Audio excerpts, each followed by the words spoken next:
Assalamu alaikum, урматтуу Айт Эйтесе каналынын көрүүчүлөрү. Бүгүн жөн гана жаңылыктардан алынган каргашалуу окуялар эмес. Бул ар бир кыргыз үй бүлөсүнүн кайгысы, ар бир атанын жүрөгүндөгү коркунуч, ар бир эненин көз жашы. Келгиле, акыркы жылдардагы айрым үрөй учураган окуяларды эстейли. Анткени МВДнын системасы кыздар, балдар, айымдарды коргой албай калган системага айланып калды.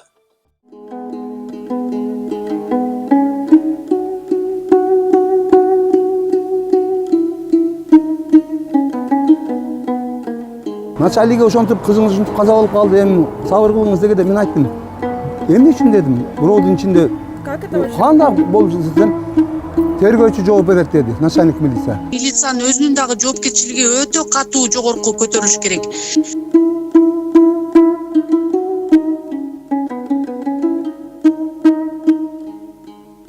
Айзада как раз пешеходдун өтүп бараткан теги жанакы ушунчу акмак кызынын колуна чоюп тартып, эки жакта 3-4 балдар салып кеттир да. Айзада үйүнү кыкырганды көрдүм, мама деп кыкырган учубуз.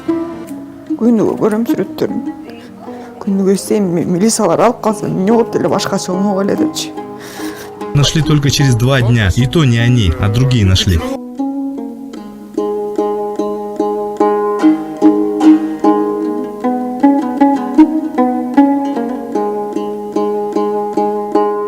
Менин кызым өзүнүн үйүндө качылык менен өзүнүн үйүндөн өлтүрүлгөн. Ошондон бери 2 ай тергөөдө болду. Тергөөчүлөрдүн дагы тергөөлөрү жакшы жүргөн жок.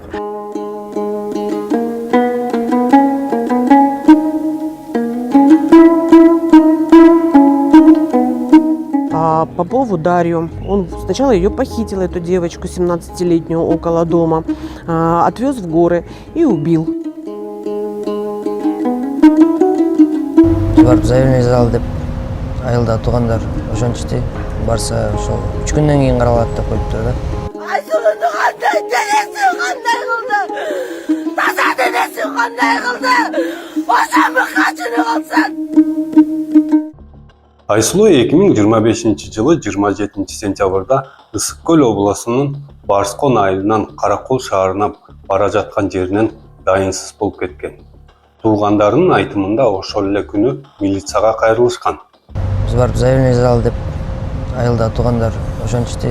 Барса ошол 3 күндөн кийин каралат деп коюптур да. Негизи 3 күн жоголгон адам алган. Сиздер өзүңүздөр өз ара издеп баштадыңыздар. Негизи ал баланы мурун кийин ата-энеси же жакындары таанышуу экен. Тааныш эмес. Биз ошол жана машинанын номери аркылуу бияктан населенияга пробивать этtirdik. Ушул машина кимге катталганын карап бергиле деп милиция кызматкерлери бизге таап берди. Сүрөтүн таап берди, аты жөнүн, адресин, машинанын номерин. Сыймык Нарынбек уулу бул интервьюсун бергенден кийин 1-октябрда Ички иштер министрлиги жалган маалымат таратты деп кармашып, бул жаран маркумдун тууганы эмес. Буга чейин ал уурлук жана алдамчылык жасоого шектелип жоопкерчиликке тартылган деп айыпташып, жана жагдайларга эч кандай тиешеси жок деп ийим кечирим суратышкан. 8-класска чейин Нарын шаарында окугам. 8-класстан кийин Ысык Көл облусунун Ойтал айылына келем. Аталган иш боюнча кыргыз элинен кечирим сурайм. Мындан кийин такыр кайталамбайт. Мени кечирип коюңуздар. Бирок бул жерден суроо туулбай койбойт. ИИМдин кызматкерлери эмне үчүн маркумдун туугандарына журналисттердей үйүнө барып сурашкан эмес, дыккаттык менен иликтешкен жок. Бул жерден дагы бир кызыктуу жагдай бар. ИИМдин кызматкерлери сыймыкка журналисттердин номерин беришип, кайра тууган эмес деп кечирим суратышканы, ИИМдин маалыматын маркумдун туугандары четке каккан. Эл билсин деген биз ал баланы тааныйбыз, ал бала да бизди тааныйт. Ал бала менен кандайча таанышсыздар? Эң алгач эле ошо өзүңүздөр кайрылдыңыздар беле? Ушул элге жеткир, ушинтип биздин үнүбүздү жеткизип бер деп кандайча таанышсыздар, кандайча тууганчылыгыңыздар бар же ким болот ал сиздерге? Мен эжемде сиңдисинин балам. Катышым эмес, туугандар болобуз. Өзүм жактан туугандарым болот. Биз өзүбүз кайрылганбыз. Элге билдирүүнү, акыйкатты издөөнү. Ички иштер министрлиги катачылыгын эмне үчүн моюнуна алышпайт? Анткени Улан Ниязбеков ИИМ жетектеп баштагандан баштап элдин көйгөйүн чечпей өзүнүн кылыктарын жапканы менен алек. Ошол эле Ички иштер министрлиги Улан Ниязбеков өзү да шек жаратат. Журналисттер Ниязбековдун документтерин жасалма деп айыптаган. Улан Ниязбековго карата жасалма аскер билетин алганы үчүн козголгон ишти жабуу тууралуу токтомду жиберишти. Ал токтомдо эскирүү мөөнөтү өтүп кетип, иш козгоодон да баш тартылгандыгы жазылган. Улан Ниязбековду Болот Тимировдой кылып эч кандай депортация кылган эмес. Кызматтан бошоткон жок. Жада калса аскердик билетин жокко чыгарышкан эмес. Бул боюнча башкы прокуратура текшерген. Бирок иш токтотулган. Ал эми текшерүү актысы сактоо мөөнөтү аяктаган деп иш жок кылынган. Бул эмнени түшүндүрөт? Күч органдардын жетекчилерине да ишеним кооптуу экендиги бир далил. Эгерде жогорку жетекчилер ачык айкын болбосо, жөнөкөй жарандын абалы кандай болот? Келиңиздер, ийимдин шалакылыгынан канча кыз балдар жабырланып жана көз жумганын эстеп көрөлү. Бурулай Турдалиева аны алага чыккан. Милициянын көз алдында өлтүрүштү. Эң коркунучтусу бул милициянын бөлмөсүндө болду. Мелис Асанов жумуштан кетти. Кайра Жалал Абад областынын ИИБнын начальниги болуп иштеп жүрөт. Бул адилеттикпи? Айзада Канатбекова чак түштө алага чыккан. Аны зордуктап анан өлтүрүштү. 4 күн өткөндөн кийин маркумдун сөөгүн чабанчы тапты.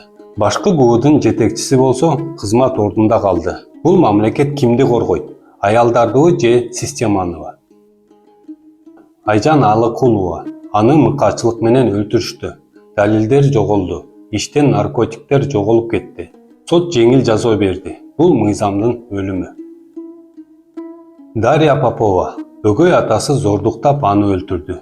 Энеси милицияга көп ирет кайрылган. Эч кандай реакция болгон жок. Кийин билинди, бул киши буга чейин Россияда адам өлтүрүп, денесин бөлүктөргө бөлгөн экен.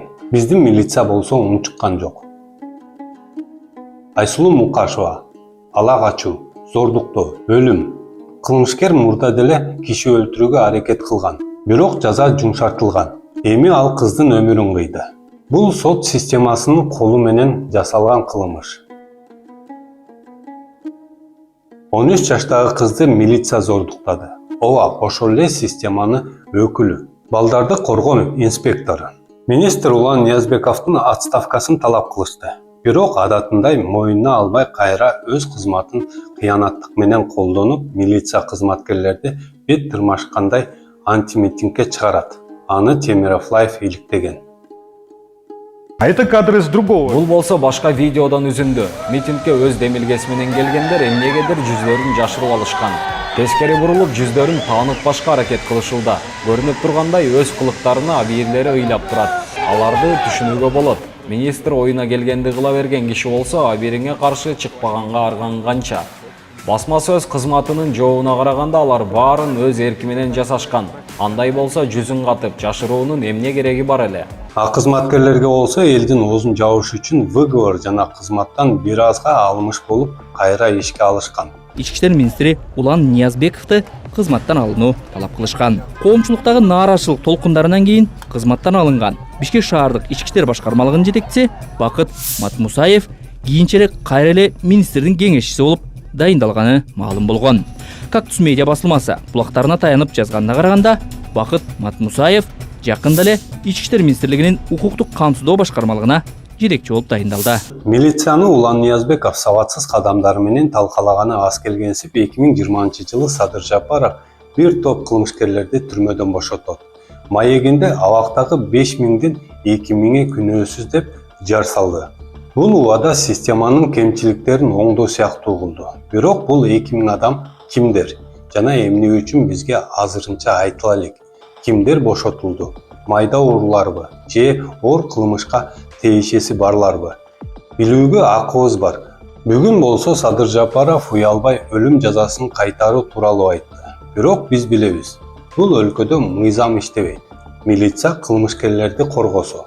Министр баш кылып сабатсыз иш аткара албай жүргөн кадрларды топтоп алган болсо, сот акчасы барды гана актаса, анда бул өлүм жазасы кимге колдонулат? Чыныгы кылмышкерлергеби же жөнөкөй адамгабы? Мен сиздер менен Улан Нурманбетов болдум. Көрүшкөнчө аман туруңуздар.